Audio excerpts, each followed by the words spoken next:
Et donc, nous sommes restés comme ça, en queue de poisson, jusqu'à ce que je finisse ma licence, effectivement.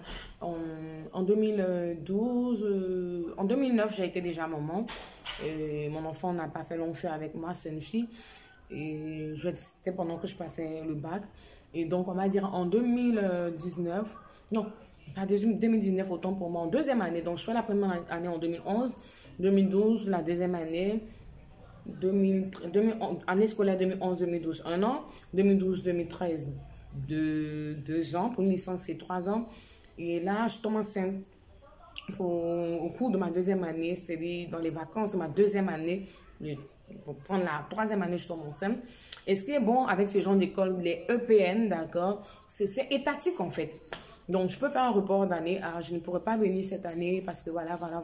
Donc, je fais le report d'année. Je suis restée vivre ma maternité et tout. Quand j'ai fini, je suis repartie. Donc, mes compagnons avec lesquels je suis rentrée sont partis en 2014. Et moi, je suis partie en 2015. Avec un autre compagnon, et ce qui m'a fait plaisir, c'est que c'était lui vraiment mon compagnon en fait. C'était mon binôme, comme on dit. Lui aussi, il avait eu un souci, il n'est pas venu. Donc, on s'est retrouvés, malgré que tous les autres n'étaient pas là, ça nous faisait quand même plaisir. Et avec une autre que vous connaissez aujourd'hui, qui s'appelle Les Buzz de Flora, qui est sur Facebook, qui est comédienne, qui est ma super meilleure amie. Juste qu'on n'a pas pris le même chemin. Donc, voilà. D'où vous ne nous voyez pas ensemble. Donc, c'est terminé, mais j'étais épuisée.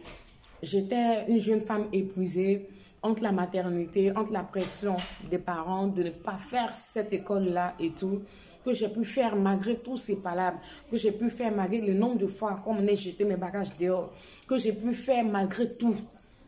Et quand j'ai fini, vous savez, pour ceux qui font ce genre d'école, si tu as vraiment envie d'aller travailler ou bien te trouver un travail, faire le salariat, tu t'empresses à faire ta soutenance comme tu peux. Et il y a beaucoup qui veulent un peu souffler d'abord et aller le faire. Et puisque le plus dur a été déjà fait, donc, et moi c'était mon cas, je voulais souffler. Je voulais aller voir d'autres horizons. Je voulais expérimenter maintenant ma vie de femme d'affaires. Puisque je l'ai toujours fait depuis l'enfance. Je voulais maintenant attaquer la vie active. Parce que ce que vous oubliez et ce que vous oubliez, et pourquoi en fait les histoires sur les réseaux sociaux avec les gens qu'on embauche aujourd'hui, contrairement à nous dans certains domaines, et que nos parents aussi oublient, c'est que les personnes formées dans ce genre d'école comme nous sont doublement censées être sur le terrain. Ils ne sont pas forcément censés être à la télévision. En tant qu'une directeur, parce que j'aime bien le nom dans le jargon anglophone, nous sommes les patrons dans une chaîne de télévision, sur un plateau de tournage.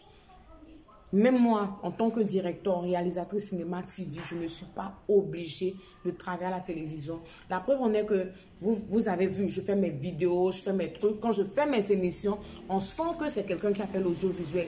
Et ça, pour quelqu'un qui vient de l'ISCC, c'est quand même le plus important. Ça doit te permettre de voler de tes propres ailes.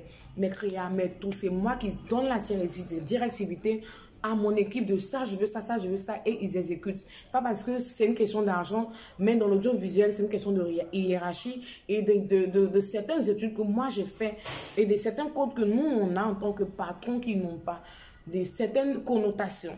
Voilà. Donc, vous voyez que ça aide dans la vie active. Pas forcément pour le salariat.